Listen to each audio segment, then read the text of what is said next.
नमस्ते बच्चों, पहली कक्षा के हिंदी पीरियड में आपका स्वागत है।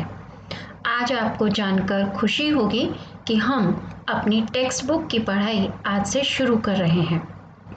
पाठ्य पुस्तक है आपकी ये ग्राफाइल्को हिंदी पाठमाला 1। इसका पहला लेसन, पहला अध्याय हम पढ़ चुके हैं, वर्णमाला। वर्णमाला का अभ्यास आपको रोज करना है, क्योंकि वर्णमाला सीख कर ही आप लेसन की पढ़ाई कर सकते हैं। पाठ पढ़ने के पहले आओ हम मात्राओं के बारे में जानते हैं कि मात्राएं कैसे लिखी जाती हैं और मात्राएं बनती किनसे हैं, क्योंकि मात्राओं से ही हम शब्द बनाते हैं। आपने वर्णमाला में सबसे पहले स्वर पढ़े थे। स्वर अ आ इ ई स्वर कहलाते हैं, क ख ग घ व्यंजन कहलाते हैं। स्वर जो हैं अपने आप में फ्री होते हैं, स्वतंत्र होते हैं, लेकिन जो व्यंजन होते हैं ना बच्चों, क ख ग घ, उनको बोलने के लिए हमें इन सारे स्वरों की जरूरत होती है। ये जो हमारे सारे स्वर हैं, इन सब की जरूरत व्यंजनों को होती है। इनके बिना व्यंजन बोले नहीं जा सकते हैं।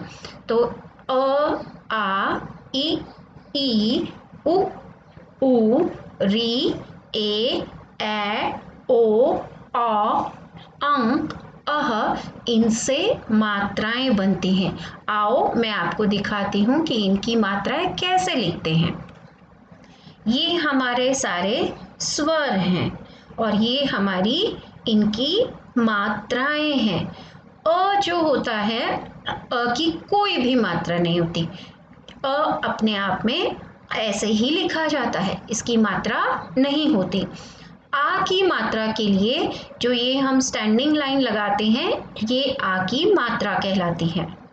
ई, छोटी ई की मात्रा लेफ्ट साइड से बनती है, ये छोटी ई कहलाती है। ई, बड़ी ई की मात्रा राइट साइड से बनती है। उ की मात्रा किसी भी व्यंजन के नीचे लगती है। ऊ, बड़े ऊ की मात्रा राइट साइड में बनती है। री लिखते समय बच्चों आपने ये मात्रा बनाई थी ना, ये मात्रा व्यंजन के नीचे लगती है। ए की मात्रा एक होती है और ये व्यंजन के ऊपर, सिर के ऊपर लगती है। ए के लिए दो मात्रा लगती है। ओ लिखते समय अगर आप अ को हटा दो तो जो ये मात्रा आपने बनाई थी वो मात्रा ओ की कहलाती है। अ लिखते समय भी ऐसे ही करते हैं, अगर अ को हटा दो तो ये दो मात्रा और स्टैंडिंग लाइन अ की मात्रा कहलाती है। अंगूर लिखने के लिए, अ लिखने के लिए आपने उसके ऊपर बिंदु लगाया था ना, वो बिंदु जो है अंग की मात्रा कहलाती है। अह जी, अ के सामने हम ये दो बिंदु जो लगाते हैं, ये अह की मात्रा कहलाते हैं।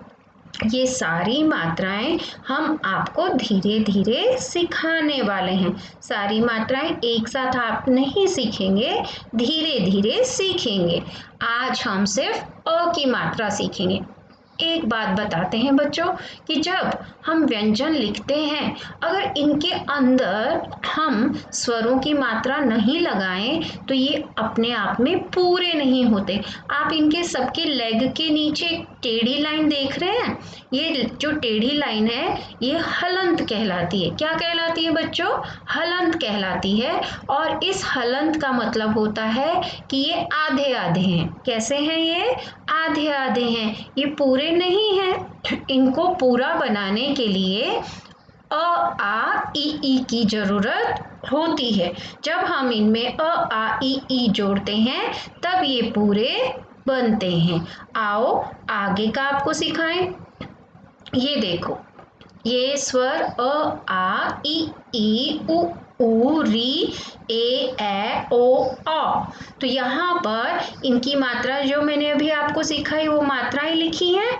और देखो, अभी जो मैंने आपको कहा था ना कि ये सब आधे आधे हैं, इनके नीचे हलंत लगा है। तो अब अगर हम इनमें सारे स्वर जोड़ते हैं तो ये पूरे बन जाते हैं, और अगर स्वर नहीं जोड़ते हैं तो ये आधे होते हैं। तो क जमा अ से क्या बनता है? क। क जमा आ लिखने से क्या बनता है? का। क जमा इ लिखने से कि। क जमा ई लिखने से की।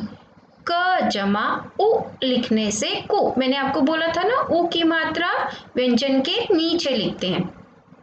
क जमा उ, कु। कु की मात्रा राइट साइड होती है। क जमा री, री की ये मात्रा क के नीचे लगती है। क जमा ए के, ए की ऊपर कोई मात्रा नहीं होती है, इसलिए इस पर एक ही मात्रा आती है। क जमा ए, तो यहाँ पर हमने ए के लिए एक मात्रा लगाई, ए के लिए हम दो मात्रा लगाते हैं। क जमा ओ, तो यहाँ पर ओ की मात्रा हम क के सामने लगाते हैं।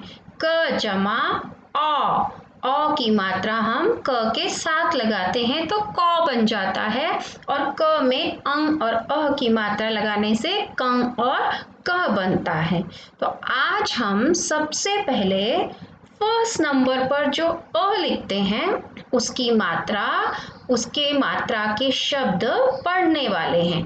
तो आज हमारा पहला जो पाठ है टेक्स्ट बुक का, पहला मतलब पहला तो वर्णमाला था, आज जो दूसरा पाठ है वो है अ की मात्रा। कौन सा पाठ है बच्चों, बोलो मेरे साथ?